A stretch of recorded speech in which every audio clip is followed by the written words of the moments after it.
Hi, everyone, and welcome back to another Privacy International podcast from our Reproductive Rights and Privacy Project.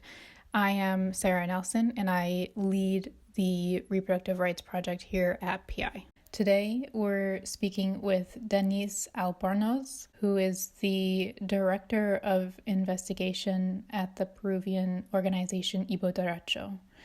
And my colleague Laura spoke with Denisse about the research that Hiperderecho did with PI on data exploitation in sexual and reproductive rights. Hi, Denisse. Could you describe the landscape of reproductive rights in Peru, specifically in relation to access to contraception, abortion care, and medically accurate sexual health information? Yes. So the landscape of reproductive is still bleak. Even though we've had some advances in legislation, the implementation is still poor. And at the social and cultural level, abortion and reproductive rights are still not being discussed, and there is still a strong opposition. In regards to access to contraception specifically, the Peruvian constitution and our current laws do indicate that everyone has the right to freely choose the method of their choice. And they also require the state to distribute different contraceptive methods free of charge. However, in spite of this, contraceptive methods are still not fully accessible due to factors such as lack of integral sexual education or lack of resources to go to the centers where the contraceptives are being distributed, as well as other social and cultural barriers to accepting contraceptives. So there is still strong campaigns, and we can talk more about that later, but that are framing contraceptives as being abortive. So it's both an implementation struggle as well as a social and cultural battle. In regards to abortion, most forms of abortion are still a crime, are still considered, are still penalized by the Peruvian constitution. But since 1924, therapeutic abortion became legal, only in two scenarios: when it is the means to save the pregnant woman's life, or also to avoid any serious or permanent damage in her health. However, the protocol to perform therapeutic abortion only became available in 2014, so 90 years later after the law was passed.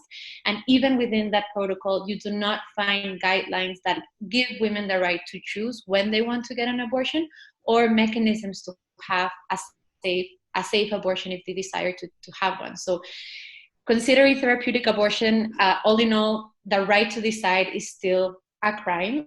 And women are resorting to methods such as purchasing abortion pills on their own with the support of activists and civil society organizations that give them guidance, or going to clandestine abortion clinics that are often unsafe and that are not being regulated, and where women are still facing a lot of complications. So that is still one of the biggest issues surrounding access to reproductive rights and access to a safe abortion.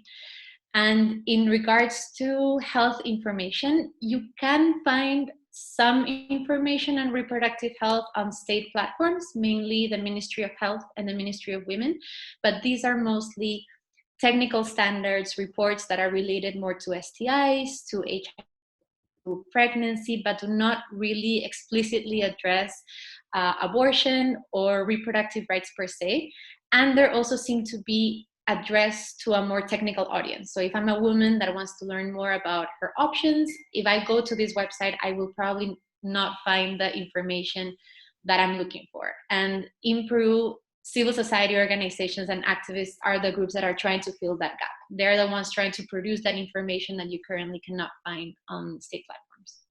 Could you talk about what you found in your research about the different forms of tech that you're seeing being integrated within reproductive healthcare and the organizations behind this tech? Yes. So we found that the technologies that are being used are still pretty standard, traditional. There is a strong use of the internet, of using websites and social networks to disseminate information.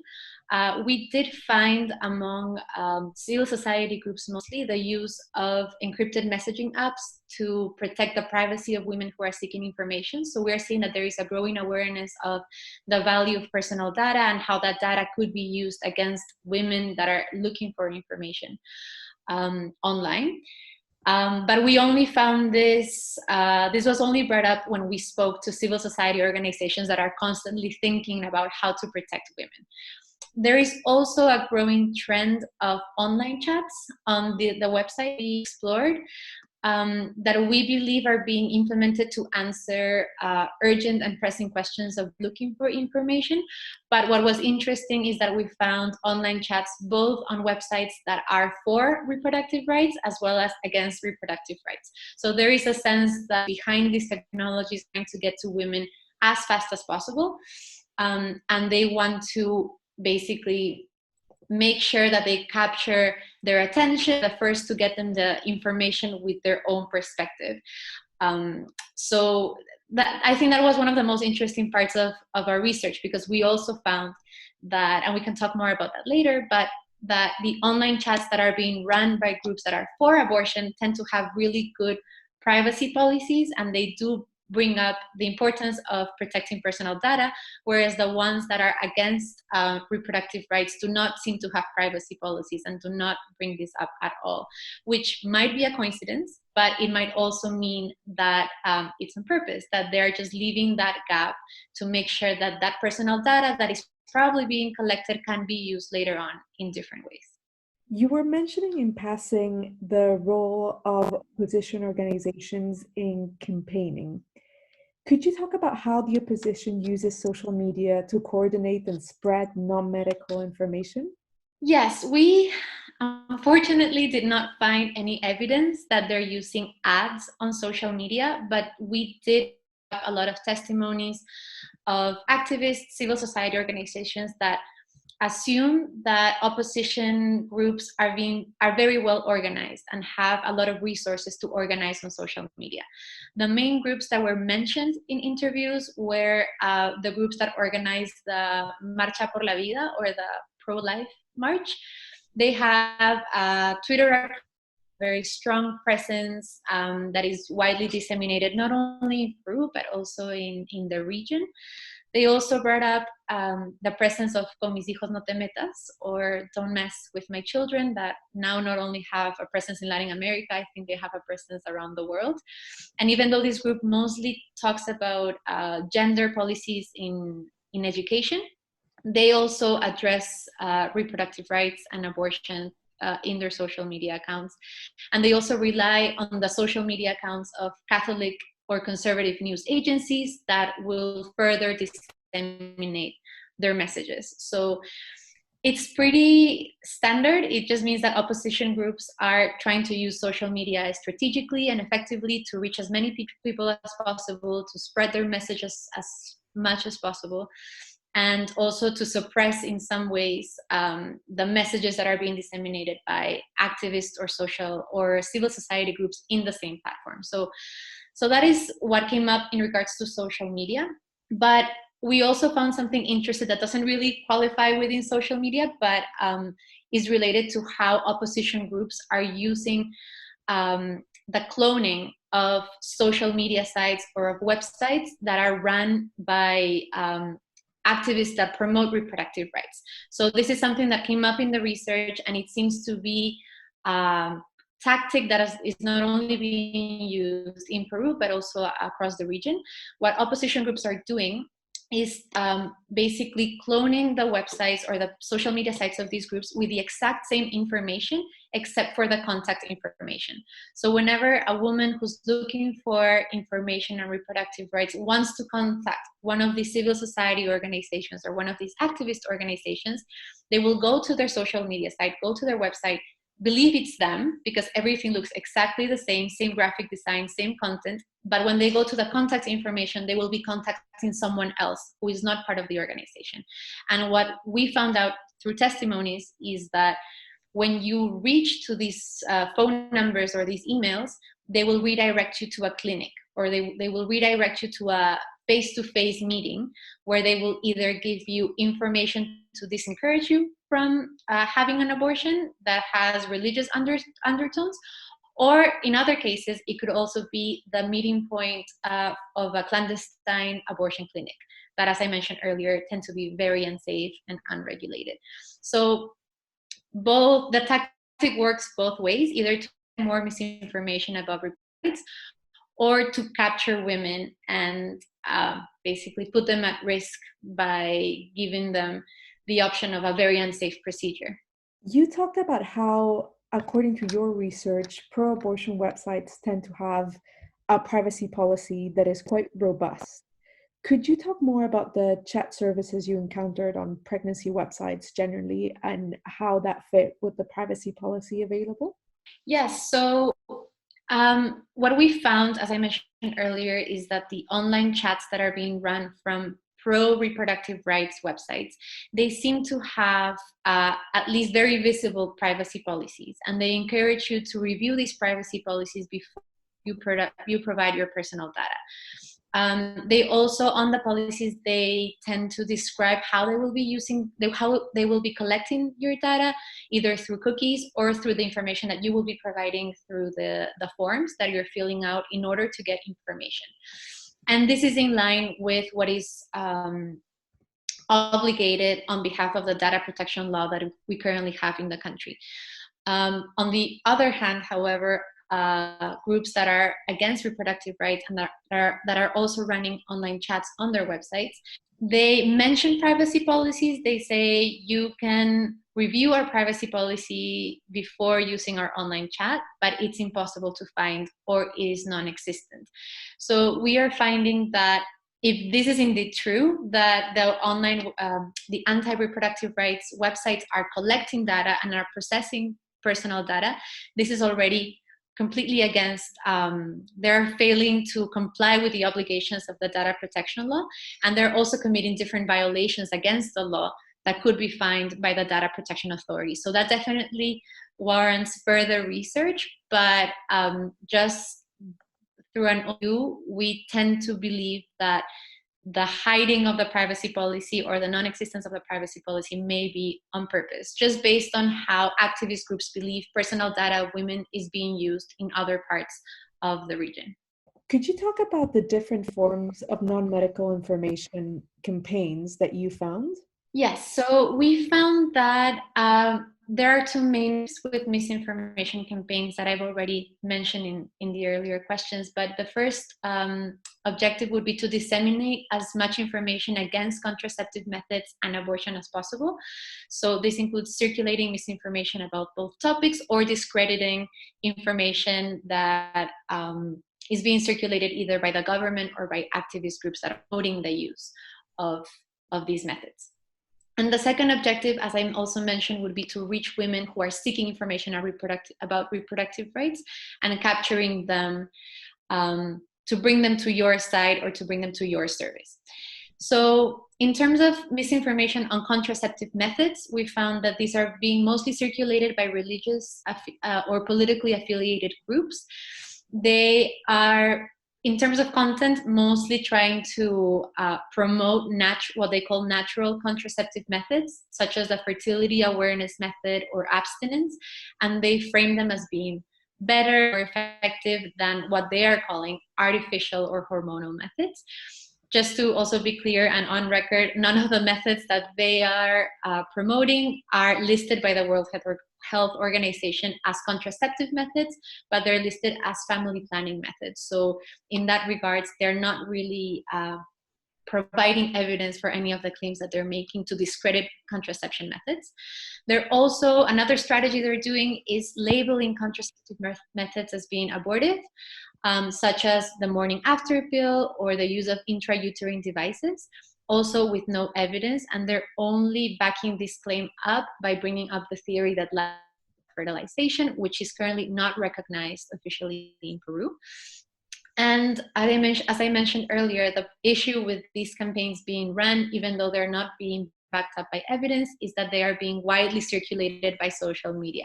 So some of the groups that I mentioned earlier are picking up these campaigns and giving them further visibility, or as I mentioned, news agencies that have a strong conservative or religious affiliation are also circulating these campaigns without doing any sort of fact.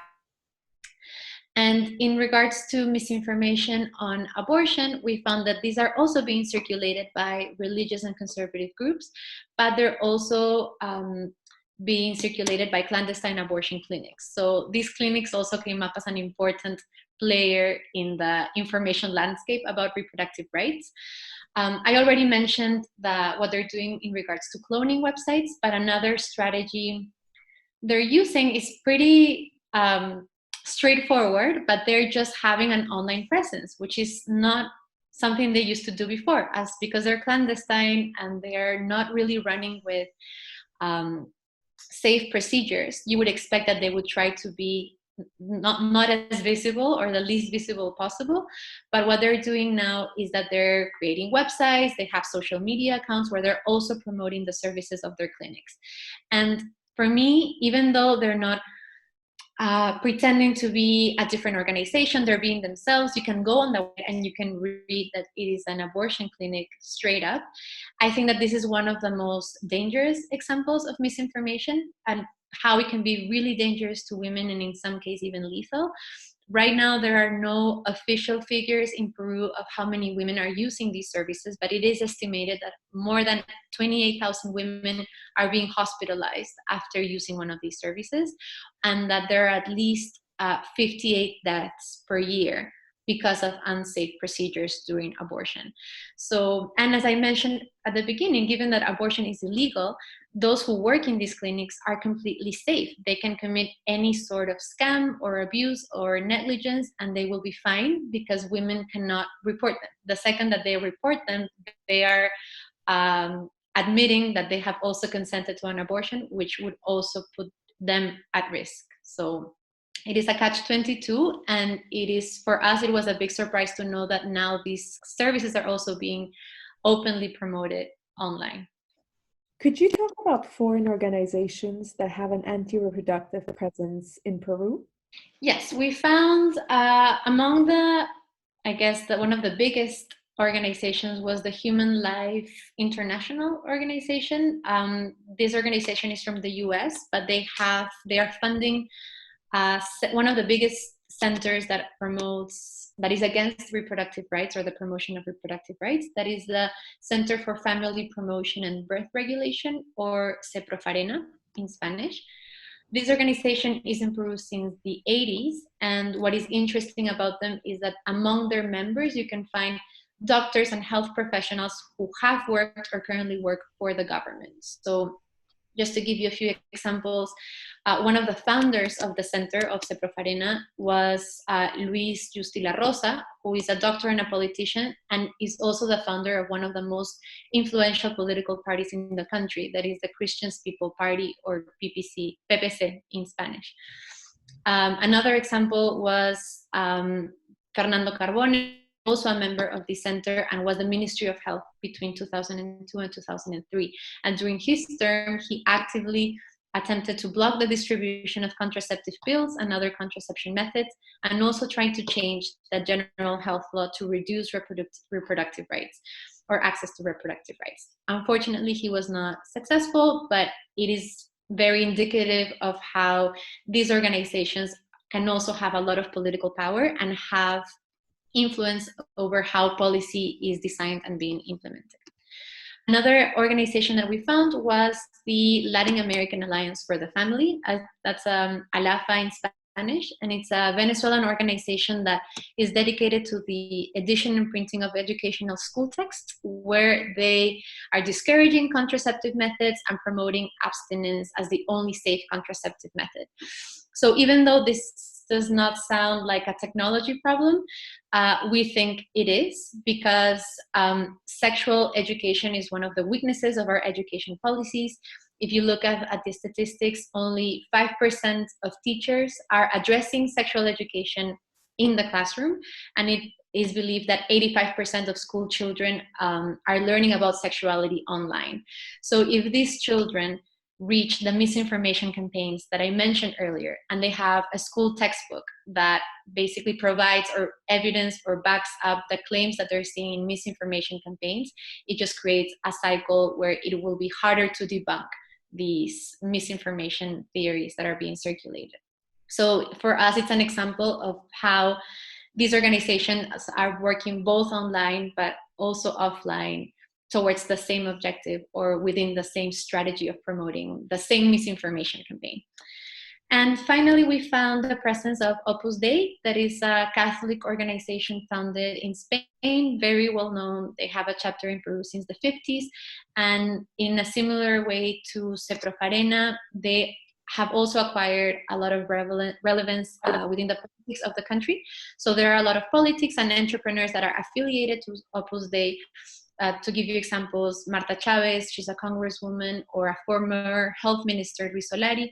They were both part of the Opus Dei, and they lead anti-abortion and reproductive rights agenda whenever they are in power. So again, for us, the presence of foreign organizations just puts in evidence how they're providing resources and space for people with a lot of political and economic power to continue with their anti-reproductive rights agenda, both at the policy level, but also backing up the efforts that are happening online by more grassroots organizations that align with their same view. So for us, it's kind of a teamwork situation. Is there anything else that you covered in your report that we haven't discussed that you would like to chat about? I think that one of the things that stood out to us was how activist groups and civil society groups are very instrumental in the battle towards promoting reproductive rights and making sure that the right information is visible. And by right information, I mean fact-checked, that is backed up by evidence, that does not put in danger the life of women who are seeking for this information. For us, the internet and the information landscape that we're seeing in Peru is right now not dominated by either view. You have a lot of information circulated by civil society organizations that are organizing really well to basically further evidence-backed information, and then you have these counter campaigns, and it's a battle that is happening online. So for us, speaking with civil society organizations and learning about their struggles and how they're trying to protect women was not only really inspiring, but it made us realize how important it is to also support their information-based efforts, because they're already having issues running in terms of human resources, that amount of capital they have to provide accompaniment to women, but their information-based efforts may be as important in order to make sure that this fight or this battle that is happening online and on social media can really be won. And one of the things that these organizations are already doing, and that in Hiperderecho we're very interested in supporting, are improving their digital security measures, making sure that these organizations understand how data circulates online whenever women are seeking for support or seeking for information, how data can be protected not only by the law, but with good digital security practices. We are learning that these groups are already pretty well informed about the importance of digital security, but we want to make sure that we're also supporting facilitating capacity building in that regard, not only to protect the safety of the women that are providing support, but also to provide the safety of women that are seeking support. And overall, we found that in Peru, thankfully, there are not a lot of very sophisticated strategies happening online. So right now, we think it's the best moment to intervene, to make sure that women who are seeking support know how to protect their data, that organizations providing support know how to also protect the data that they are receiving, and that they also know how to identify when other groups may be exploiting the personal data of women who are seeking support. So it's more of the moment to have strong education and capacity building measures, and hopefully we'll be ready for whatever is to come in the future. Thank you very much.